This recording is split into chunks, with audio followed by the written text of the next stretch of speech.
कि साइबर जो फ्रॉड्स हैं, जैसे मैंने कुछ चीज़ें पहले भी आपको गिनाई, जैसे उसमें ओटीपी फ्रॉड्स हैं, फिशिंग लिंक्स हैं, विशिंग कॉल्स हैं, सेक्सटॉर्शन है। तो उनमें बताना आपको कि इससे परहेज़ रखें। हर आदमी को ये चाहत होती है कि वो उसका पैसा जल्द से जल्द बढ़े और चंद दिनों में डबल हो जाए। उसके लालच में लोग उसमें ट्रैप में फँस जाते हैं और एक बार जब ट्रैप में फँस जाते हैं फिर उसको पैसा देते रहते हैं।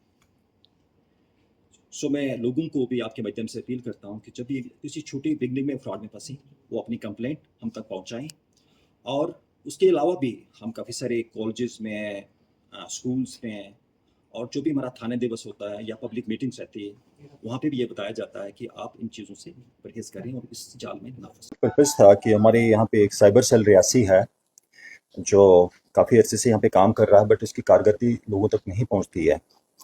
और आपके माध्यम से मैं लोगों तक पहुँचाना चाहता था कि हमारा ये साइबर सेल एक इफेक्टिव काम करता है और जितनी भी कुछ हमारे पास कंप्लेंट्स आती हैं, जैसे कि वो ओटीपी फ्रॉड्स है, फिशिंग है, विशिंग है, कॉल्स हैं, सेक्टॉर्शंस हैं और डिजिटल अरेस्ट है, उनके बारे में इन्वेस्टिगेट करता है। और इस साल हमारे पास टोटल 206 कंप्लेंट्स आई थी और उसके तहत कुछ जो फ्रॉड अमाउंट था 2025 में अराउंड 85 लाख था। और हमारी जो साइबर सेल रियासी है, उनकी मेहनत के बावजूद उन्होंने 35 लाख का अमाउंट लोगों में डिस्पर्स किया और अभी 27 लाख ऐसा अमाउंट है जो उन्होंने फ्रीज करके रखा और वो भी कुछ दिनों के बाद लोगों तक पहुंचा जाएगा। बाकी यहाँ पे आपके माध्यम से फिर मैं आप बताना चाहता हूँ कि काफ़ी सारी जो हमारी जनता है, बड़ी सारी उनको कॉल्स आती हैं, जैसे सेक्सटॉर्शन की कॉल्स काफ़ी आजकल लोगों के पास आती हैं और वो लोग काफ़ी हेजिटेट करते हैं पुलिस तक पहुँचने के लिए। एक तो एक सोशल स्टिग्मा माना जाता है कि लोग पुलिस तक पहुँचें और उसके बाद ये बताएं कि हमने ऐसी हमारे साथ वीडियो कॉल हो गई और हमें अभी ब्लैकमेल किया जा रहा है। बट इसमें कोई डरने की बात नहीं है। लोगों तक आप ये बात पहुंचा सकते हैं कि आप हमारे नंबर हैं, हमारे साइबर सेल पे कुछ नंबर हैं, जैसे 7051003220, उस पर कॉल कर सकते हैं और उनकी कंप्लेंट ऑनलाइन रजिस्टर की जा सकती है और जो भी उनको ब्लैकमेल करता है उसके अगेंस्ट एक्शन लिया जा सकता है। बाकी आप जैसे जानते हैं कि बड़े सारे हमारे यहाँ पे जो माता वैष्णो श्राइन है यहाँ पे, और बड़े से लोग बाहर से यहाँ पे आते हैं और उनके चोरियां भी हो जाती हैं और मिसिंग्स भी होती हैं, मोबाइल्स की होती हैं। और वो भी हमारा एक साइबर सेल इसमें काफ़ी मेहनत करता है और इस साल उन्होंने इनके पास अराउंड 103 कंप्लेंट्स आई थी और इनको तुरंत एक्शन लेते हुए आज उन्होंने 63 मोबाइल्स इन्होंने इसमें जो लोगों ने चोरे थे या ले लिए थे उनको रिकवर किया है। और जो आपके पास अभी सामने लगे हुए हैं, हम लोगों में जो भी उनके लीगल ऑनर होंगे उनमें बांटे जाएंगे। ये पुलिस की तरफ से एक पहल है कि जो भी इस काम में मुलविस है या थेफ्ट में है, तो जल्द से जल्द लोगों तक उनकी जो चीज़ें चोरी की गई हैं उन तक पहुँचें। और बाकी जो यहाँ पे 63 फ़ोन्स हमने रिकवर किए हैं, बाकी जो अदर स्टेट्स में रहते हैं हम उनको वहीं पे पहुँचा देते हैं ताकि उनका आना यहाँ पे मुश्किल हो जाता है।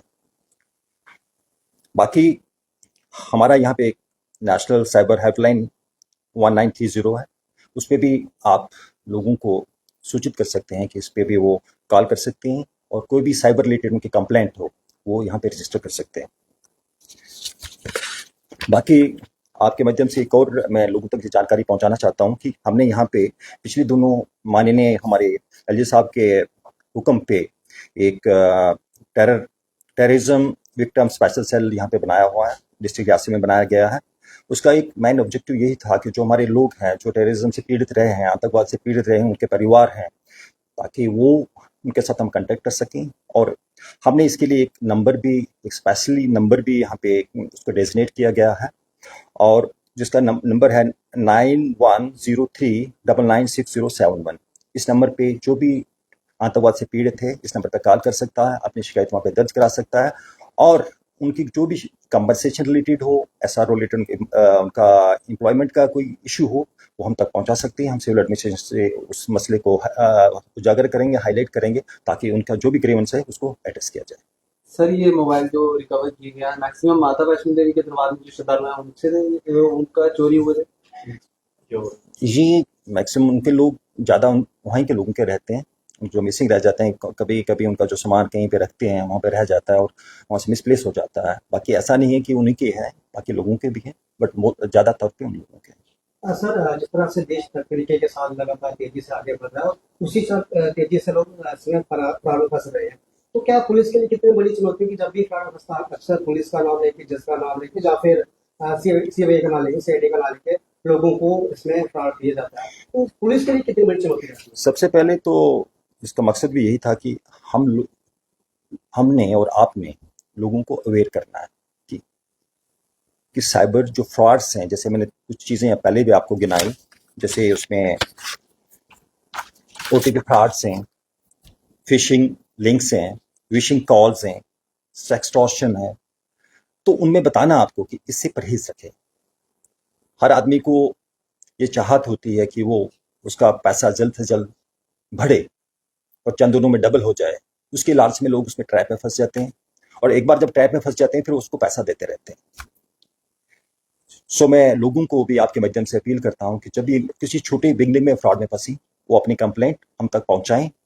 और उसके अलावा भी हम काफ़ी सारे कॉलेजेस में, स्कूल्स में, और जो भी हमारा थाना दिवस होता है या पब्लिक मीटिंग्स रहती है, वहाँ पे भी ये बताया जाता है कि आप इन चीज़ों से परहेज करें और इस जाल में ना फंसें। सर, रोजाना क्या काम